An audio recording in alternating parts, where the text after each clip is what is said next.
Welcome to another Lettuce Garden scripting tutorial. In this video, we're going to go over how to make doors that are only open for certain teams. So in this example here, I'm on the pink team, so I can go through the pink door, but I can't go through the yellow door. And if my team changes while I am playing the game, so if I come up here and manually change my team to yellow, I can now go through the yellow door and the pink door is locked for me. So if you want to learn how to make this system, make sure you watch the video. And if you want the assets, you can check out the link in the description. Before we get started, let's just talk about what we have here in Studio. And if you want these assets to start you off the video, check out the link in the description and they are available there. So once you've downloaded everything from the description or built it yourself, we have a yellow and pink door here. And we also have a yellow and pink team in the teams folder. And so basically what we want to do is we want to set this up so that people on the pink team can go through the pink door and people on the yellow team can go through the yellow door.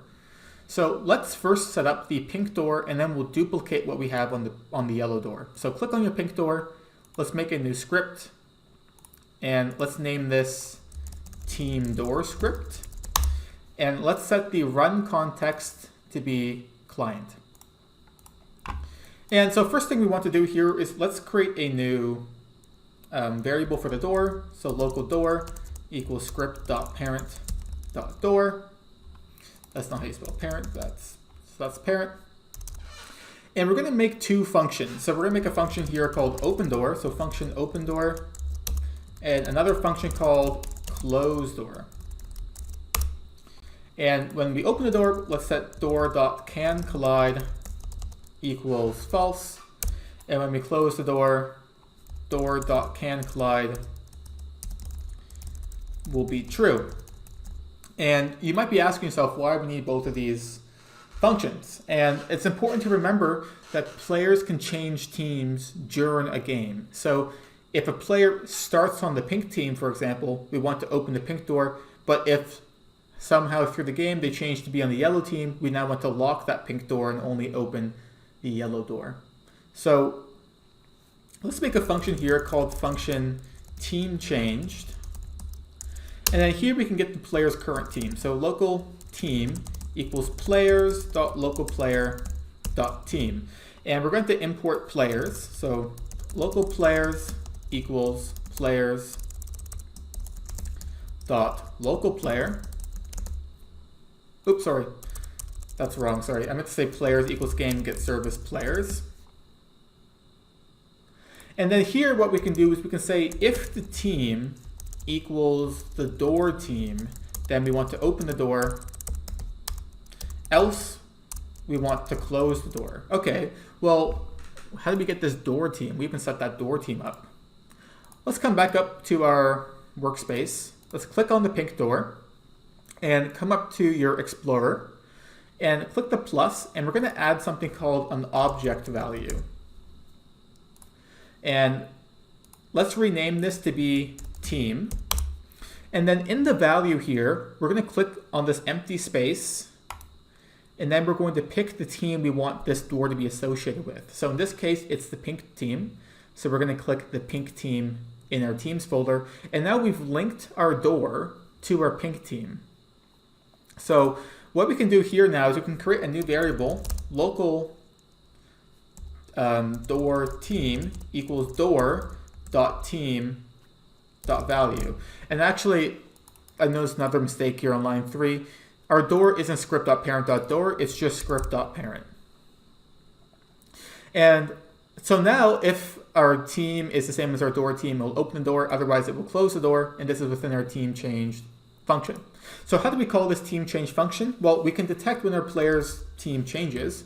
So players.localPlayer get property change signal team, and then we're going to connect. Well, and we don't have to do a function here. Right here, we can just call team changed. And so every time our player's team changes, it's going to call this team change function.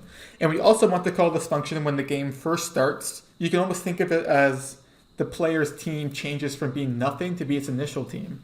So we want to initially run the code when the game first starts. And really, this should be all we need to do. So if we test this out now,